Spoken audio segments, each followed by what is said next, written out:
সম্মানিত চাকরি প্রত্যাশী ভাই বোনেরা, আশা করি ভালো আছেন। বরাবরের মতো আপনাদের মাঝে আবারও একটি নিয়োগ বিজ্ঞপ্তি নিয়ে হাজির হলাম। তো দেখতে পাচ্ছেন প্রকাশিত তারিখ 23/8 1432 পর্যন্ত 8ই অক্টোবর 2025। তো এখানে দেখতে পাচ্ছেন যে গণপ্রজাতন্ত্রী বাংলাদেশ সরকার সংস্কৃতি বিষয়ক মন্ত্রণালয় প্রত্নতত্ত্ব অধিদপ্তর। তো এখানে দেখতে পাচ্ছেন যে নিয়োগ বিজ্ঞপ্তি প্রকাশিত হয়েছিল। তো এখানে বিষয় হচ্ছে যে প্রত্নতত্ত্ব অধিদপ্তরের রাজস্ব খাতভুক্ত নিম্নবর্ণিত বিভিন্ন গ্রেডের স্থায়ী শূন্যপদ অস্থায়ী ভিত্তিতে পূরণের জন্য বাংলাদেশের নাগরিকদের নিকট থেকে নির্ধারিত ফর্মে দরখাস্তের আহ্বান করা যাচ্ছে। তো প্রিয় চাকরি প্রত্যাশী ভাই বোনেরা, তো বরাবরের মতো যে আমরা বিজ্ঞপ্তিটি নিয়ে হাজির হলাম, তো আপনাদের কাছে আমার একটি ছোট্ট অনুরোধ থাকবে। আমাদের এই চ্যানেলে যদি নতুন দর্শক বন্ধু হয়ে থাকেন কিংবা এই ভিডিওটি প্রথম দেখে থাকেন, অবশ্যই চ্যানেলটি সাবস্ক্রাইব করে রাখবেন, কারণ পরবর্তীতে ভিডিওগুলো আপনার আপলোড করব সেই বিষয়ে আপনারা অ্যাডভান্স সংবাদ পেয়ে যাবেন। তো অবশ্যই চ্যানেলটিকে সাবস্ক্রাইব করে বেল আইকন বাজিয়ে দিবেন, অবশ্যই ভিডিওতে একটি লাইক করে রাখবেন। তো দেখতে পাচ্ছেন যে পদের নাম, বেতন স্কেল, পদ সংখ্যা, অন্য শিক্ষাগত যোগ্যতা সব কিছু নিয়েই আমরা আবেদন করতে পারবো। তো মজার একটি বিষয় হচ্ছে যে সকল জেলার প্রার্থীগণ আবেদন করতে পারবেন। তো এখানে পদের নাম দেখতে পাচ্ছেন উচ্চমান সহকারী, বেতন হচ্ছে 10,200 থেকে 24,680, 14তম গ্রেড, পদ সংখ্যা রয়েছে একটি। কোনো শিক্ষিত বিশ্ববিদ্যালয় হতে অন্যান্য দ্বিতীয় শ্রেণী বা সমমানের সিজিপিতে স্নাতক বা সমানের ডিগ্রি, কম্পিউটার ব্যবহারের দক্ষতা এবং কম্পিউটার টাইপিংয়ের সর্বনিম্ন গতি প্রতি মিনিট ইংরেজিতে 30 এবং বাংলায় 25 শব্দ থাকতে হবে। বিভাগীয় প্রার্থীদের ক্ষেত্রে বয়সীমা 40 বছর পর্যন্ত শিথিলযোগ্য।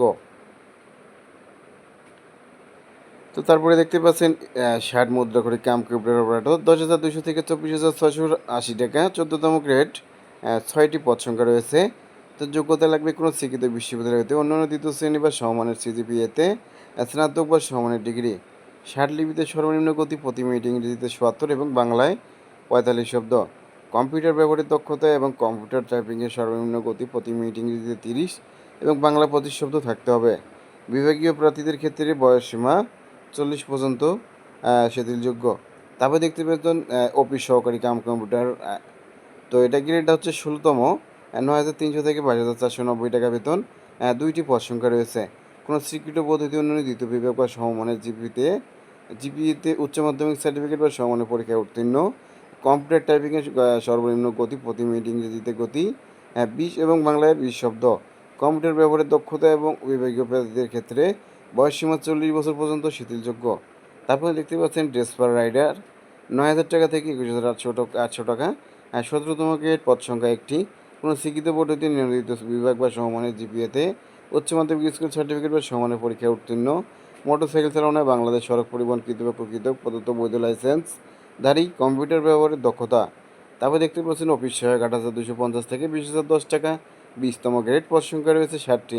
কোনো স্বীকৃত পদ্ধতিতে মাধ্যমিক স্কুল সার্টিফিকেট বা সমমানের পরীক্ষায় উত্তীর্ণ। তো সকল পদের জন্য লিখিত পরীক্ষা একই দিনে এবং একই সময়ে অনুষ্ঠিত হওয়ার সম্ভাবনা থাকায় একজন পরীক্ষার্থী একাধিক পদে আবেদন করাকে নিরুৎসাহিত করা হয়েছে। তো প্রিয় চাকরি প্রত্যাশী ভাইয়েরা, দেখতে পাচ্ছেন যে এখানে সুন্দরভাবে বলা হয়েছে যে একজন প্রার্থী সকল বিজ্ঞপ্তির পদে আবেদন করতে পারবেন না। আবেদন করলে দেখতে পাচ্ছেন যে পরীক্ষার সময় কিন্তু সময় একই হয়ে যাবে। তখন আপনারা কোনটা ছেড়ে কোনটা করবেন, তাই সঠিক একটাতেই যে যোগ্যতাটি আপনার আছে সেটা নিয়ে আপনারা আবেদন করবেন। তবে দেখতে পাচ্ছেন অনলাইনে আবেদন ফর্ম পূরণ এবং পরীক্ষার অংশগ্রহণের ক্ষেত্রে নিম্নবর্ণিত শর্তাবলী অবশ্যই অনুসরণ করতে হবে। আবেদনকারী বয়স 1/11/2025 খ্রিস্টাব্দ তারিখে অনূর্ধ্ব 35 বছর হতে হবে।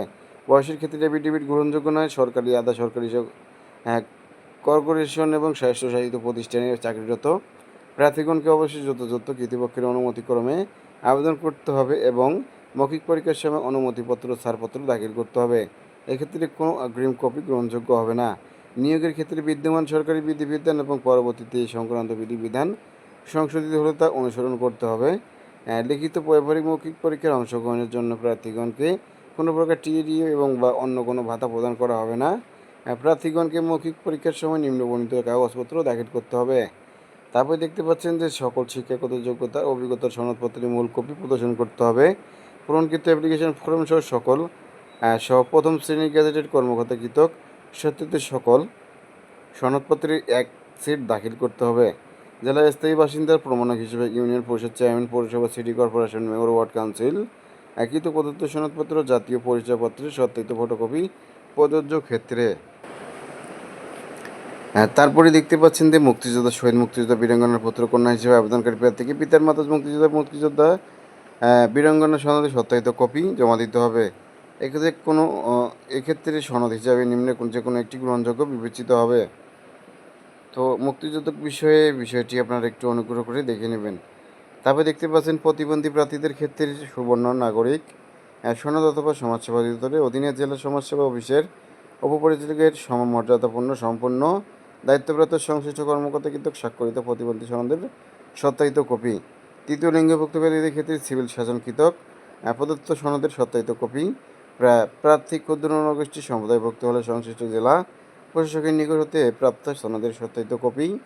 সরকারি আধা সরকারি স্বায়ত্তশাসিত প্রতিষ্ঠানের চাকরি সহ প্রার্থীগণকে নিয়োগকারী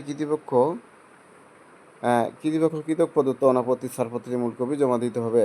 এই নিয়োগের ক্ষেত্রে কোটা সংক্রান্ত সর্বোচ্চ জারিকৃত সরকারি বিধিবিধান যথাযথভাবে অনুসরণ করা হবে। কৃতিপক্ষ পদের সংখ্যা হ্রাস বৃদ্ধি এবং নিয়োগ বিজ্ঞপ্তি সংশোধন বাতিল করার অধিকার সংরক্ষণ করেন।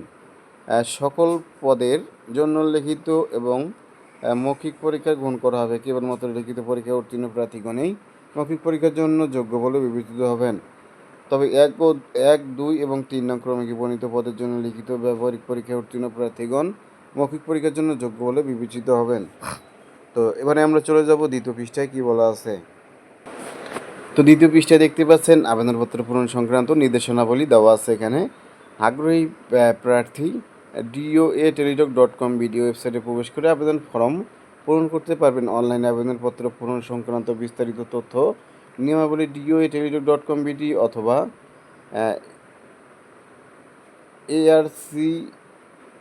arcacei.com ভিডিও ওয়েবসাইটে পাওয়া যাবে। আবেদনের সময়সীমা দেখতে পাচ্ছেন যে আবেদন পূরণ ও পরীক্ষার ফি জমাদানের শুরুর তারিখ সময় 9/10/2025 খ্রিস্টাব্দ তারিখ সকাল 10টা। আবেদনটি বর্তমান চলমান রয়েছে। আবেদনপত্র জমাদানের শেষ তারিখ দেখতে পাচ্ছেন 30শে অক্টোবর 2025 তারিখ বিকাল 5টা পর্যন্ত।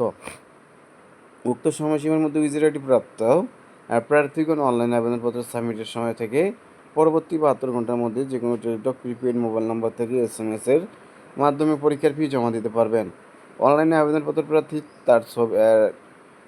তার রঙিন ছবির দৈর্ঘ্য 300 × প্রস্থ 300 পিক্সেল ও স্বাক্ষরিত দৈর্ঘ্য 300 × প্রস্থ 80 পিক্সেল স্ক্যান করে নির্ধারিত স্থানে আপলোড করবেন।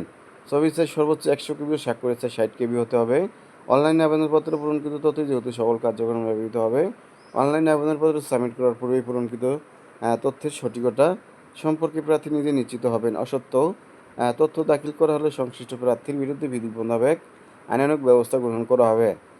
প্রার্থী অনলাইনে পূরণকৃত আবেদনপত্র একটি রঙিন প্রিন্ট কপি পরীক্ষা সংক্রান্ত যে কোনো প্রয়োজনীয় সহায়ক হিসেবে সংরক্ষণ করবেন। তো তারপরে দেখতে পাচ্ছেন SMS পূরণের নিয়মাবলী, পরীক্ষার ফি। অনলাইনে আবেদনপত্র অ্যাপ্লিকেশন ফর্ম যথাযথ পূরণ করে নির্দেশনা মতো ছবি স্বাক্ষর আপলোড করে আবেদনপত্র সাবমিট করা সম্পন্ন হলে কম্পিউটারে ছবি সহ অ্যাপ্লিকেশন প্রিভিউ দেখা যাবে। নির্ভুলভাবে আবেদনপত্র সাবমিট করা সম্পন্ন হলে প্রার্থী একটি ইউজার আইডি ছবি স্বাক্ষরযুক্ত একটি অ্যাপ্লিকেশন কপি পাবেন। যদি অ্যাপ্লিকেশন কপিতে কোনো তথ্য ভুল থাকে, অস্পষ্ট ছবি সম্পূর্ণ কালো, সম্পূর্ণ সাদা গোলা বা ছবি স্বাক্ষর সঠিক না থাকে, তাহলে পুনরায় আবেদন করতে পারবেন।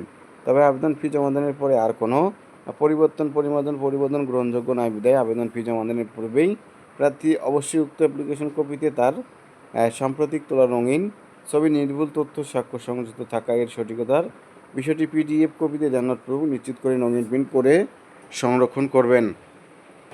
তো আপনারা দেখতেই পাচ্ছেন অনলাইনে আবেদনপত্র SMS-এ পরীক্ষার ফি জমাদানের বিষয়টি এখানে সুন্দরভাবে বুঝিয়ে দেওয়া আছে।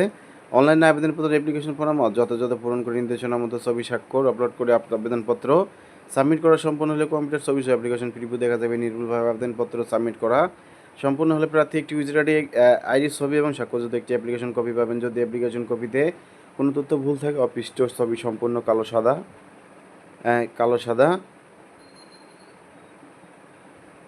তো তারপর দেখতে পাচ্ছেন অ্যাপ্লিকেশন কপিতে ইউজার আইডি নম্বর দেওয়া থাকবে এবং ইউজার আইডি নম্বর ব্যবহার করে প্রার্থী নিম্নোক্ত পদ্ধতিতে যে কোনো টেলিটক প্রিপেড না মোবাইল ফোন নাম্বার থেকে 2টি SMS পরীক্ষার ফি বাবদ ক্রমিক নং 1 হতে 3 পর্যন্ত পদের জন্য 100 টাকা, টেলিটকের সার্ভিস চার্জ সহ ভ্যাট সহ 12 টাকা, 112 টাকা মোট অফারের যোগ্য এবং 4 হতে 5 পদের জন্য 50 টাকা, টেলিটকের সার্ভিস চার্জ ভ্যাট সহ 6 টাকা 56 টাকা মোট।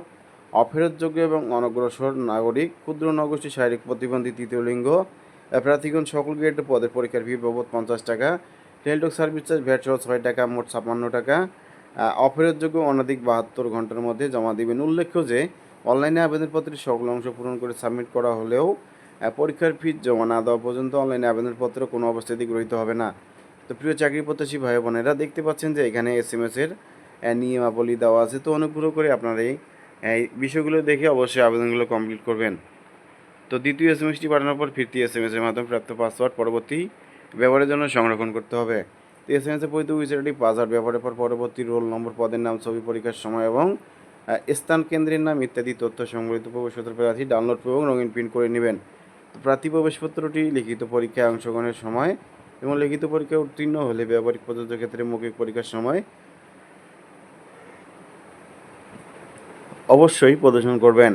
অনলাইনে আবেদনপত্রের প্রার্থী প্রদত্ত মোবাইল ফোনে পরীক্ষা সংক্রান্ত দাবিত যোগাযোগ সম্পূর্ণ করা হবে। বিধায় উক্ত নম্বরটি সার্বক্ষণিক সচল রাখা, এসএমএস পড়া এবং প্রাপ্ত নির্দেশনা তাৎক্ষণিকভাবে অনুসরণ করা বাঞ্ছনীয়। তো তারপর দেখতে পাবেন প্রবেশপত্র প্রার্থীর বিষয়টি doa.টেলিটক.com ভিডিও ওয়েবসাইটে এবং প্রার্থীর মোবাইল ফোনে এসএমএসের মাধ্যমে যোগ্য প্রার্থীদেরকে যথাযথ সময়ে জানানো হবে। শুধু টেলিটক প্রিপেড মোবাইল নাম্বার থেকে প্রার্থীগণ নিম্নবর্ণিত এসএমএস পদ্ধতি অনুসরণ করে নিজ নিজ টুইটার আইডি এবং পিন পুনরুদ্ধার করতে পারবেন যদি কখনো পিন আপনারা ভুলে যান। তো এই বিষয়ে এখানে বিস্তারিত দেওয়া আছে, চাইলে আপনারা করতে পারেন। পত্রিকা ছাড়াও বিজ্ঞপ্তিটি অধিদপ্তরের ওয়েবসাইটে এও দেখা যাবে। কিউআর কোড স্ক্যানের মাধ্যমে বাংলাদেশের একমাত্র রাষ্ট্রীয় মোবাইল অপারেটর টেলিটক জব পোর্টালের মাধ্যমে alljobs.টেলিটক.com সরাসরি প্রবেশ করে বিজ্ঞপ্তি পাওয়া যাবে।